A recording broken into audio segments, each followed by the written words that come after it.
तो hello guys, hope आप सभी यार बढ़िया होंगे। ठीक है, तो आप लोगों में से काफ़ी सारे लोगों को प्रॉब्लम्स आ रही थी, उन जनरलाइज करने आया हूँ उन सब प्रॉब्लम्स को। ठीक है, क्या क्या बेसिक प्रॉब्लम आ रही है, उनकी क्या क्या सॉल्यूशन है। ठीक है, अब इसमें जो पहला प्रॉब्लम आ रहा है आप लोगों का, वो आ रहा है एबीसी लिंक में डिस्प्ले, क्या वो कौन सा वर्ड यूज कर रहा है, उसका मतलब है कि अलग अलग नाम वगैरह अलग हो रहा है, या फिर जेंडर वगैरह गलत पकड़ रहा है, या फिर आप लोगों की डेट ऑफ बर्थ गलत पकड़ रहा है। ठीक है, तो जो एबीसी है, पहले क्या होता था, जब एबीसी आई आया था, या आप आरआईडी भी जिसको बोल देते हैं, जब वो आई थी तो उसमें नेम को मतलब एडिट करने का भी ऑप्शन दे रहे थे वो लोग।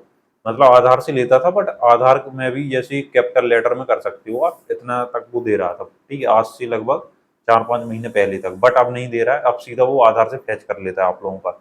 तो प्रॉब्लम यहाँ पे क्या आ रही है कि जो आधार, जो एनरोलमेंट नंबर जहाँ से आप लोगों ने बनवाया होगा आधार कार्ड वगैरह, उनके जो अगर एक्सपीरियंस बंदा नहीं होगा तो उसने क्या किया होगा, आपका स्मॉल लेटर में नाम डाल दिया होगा आधार कार्ड में। ठीक है, और यहीं से सारी प्रॉब्लम यहीं से चालू हो जाती है आप लोगों की। ठीक है, उसने स्मॉल नंबर में डाला आप लोगों का, और यूनिवर्सिटी आप लोगों का जब रजिस्ट्रेशन करते हो यूनिवर्सिटी में, एडमिशन फॉर्म भरते हो, वो सारे अक्षर आप लोगों के कैपिटल लेती है, आपके मदर का भी नाम कैपिटल लेती है, और आपके फादर का भी नाम कैपिटल, आपका भी नाम कैपिटल लेती है। तो कैपिटल लेटर और स्मॉल लेटर में भी कहीं बच्चों का डिफरेंस आ रहा है। और जिनका अगर नाम गलत है, मान लीजिए आप लोगों का यूनिवर्सिटी वाले में सही है और आधार वाले में गलत है, तो यूनिवर्सिटी और आधार कार्ड में उसमें बराबर ही होना चाहिए आप लोगों का। बेसिकली जो आप लोगों की हाई स्कूल में, जो हाई स्कूल की मार्कशीट है, 10th की मार्कशीट है, उसमें जैसा हो वैसा ही आपको सेम आधार कार्ड में भी करवाना पड़ेगा। ये मैंडेटरी है, नहीं तो आपका एबीसी लिंक नहीं होगा और उसमें क्रेडिट चूज नहीं होंगे। ठीक है, एबीसी में मैं पहले भी वीडियो बना चुका हूँ कि क्या इसका होगा, तो आप अपना अपना देख लेना। अब इसमें कई लोगों का आ रहा है कि डाटा नॉट फाउंड या इनवैलिड डाटा, जब वो एनरोलमेंट नंबर या रजिस्ट्रेशन करने की कोशिश कर रहे हैं। तो इसमें आप लोग अगर एफिलिएटेड कॉलेज से अगर आप हो, तो एफिलिएटेड कॉलेज वाले सिंपल सा कुछ नहीं करना है, उनको अपने कॉलेज को रिपोर्ट करना है कि ये प्रॉब्लम आ रही है, कॉलेज वाले खुद ही सॉल्व करेंगे। ठीक है, एफिलिएटेड कॉलेज के बच्चे हो तो अपने कॉलेज में जाके वहाँ पे एप्लीकेशन दो, उन लोगों को खुद ही अथॉरिटी दी गई है, वो खुद ही डाटा यूनिवर्सिटी को भेजेंगे, उनके स्टूडेंट को कुछ नहीं करना है जो एफिलिएटेड कॉलेज वाले हैं। ठीक है, ये बच्चे समझ नहीं रहे, परेशान हो रहे हैं।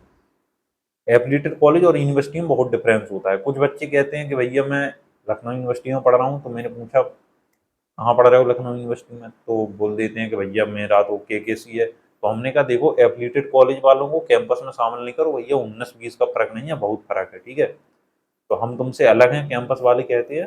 ठीक है, तो उस चीज़ को अलग मानो। ठीक है, कोई बवाल नहीं चाहिए हमें इस पे, बहुत अंतर होता है कैंपस और उसमें। ठीक है, सॉरी दिल पे नहीं लेना, बट दिल पे लेने वाली जरूरत है। और कोर्स सिलेक्शन का भी आ रहा है कई लोगों के में।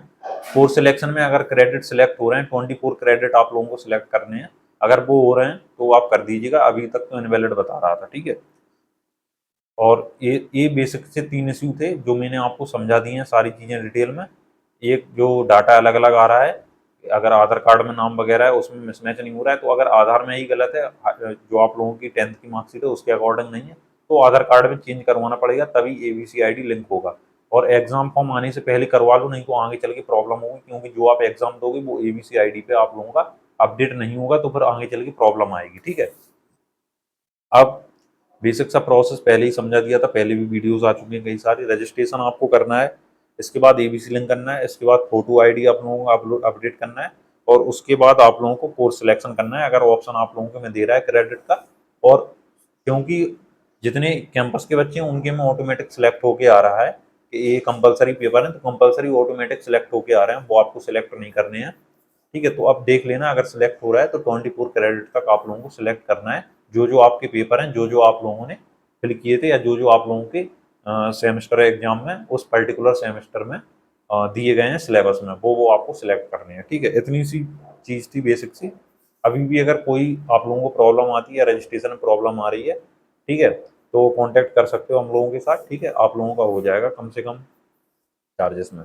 ठीक है, तो ये बेसिक सा प्रोसेस है। बाकी सेमेस्टर एग्जाम वगैरह की प्रिपरेशन जो जो भी बच्चों को करनी है, अभी कोई सीरियस नहीं ले रहा है, हम लोग अपडेट करे जा रहे हैं, अपडेट करे जा रहे हैं कोर्सेज, कोई सीरियस नहीं ले रहा। दिवाली बाद इतनी भीड़ बढ़ जाएगी। ठीक है, तो आप लोगों से रिक्वेस्ट है, जितने भी फर्स्ट ईयर के बच्चे हैं, सेमेस्टर एग्जाम को हल्के में ना लो भाई साहब। ठीक है, 5 साल से देख रहा हूँ, बैक लड़के के लग जाती है तो फिर घर पर भी नहीं बता पाता। ठीक है, और यही है सब। तो अपना अपना तैयारी करिए, बाकी ऐप का लिंक और कोर्सेज के लिंक आपको डिस्क्रिप्शन में मिल जाएंगे। और जो समर्थ वालों ने जो हेल्पलाइन अपना निकाला है, ठीक है, रिप्लाई विप्लाई आता नहीं है वैसे, लेकिन दे दूंगा फिर भी संतुष्ट करने के लिए। तो यही सारी चीज़ें थी। तो टेक केयर, बाय बाय।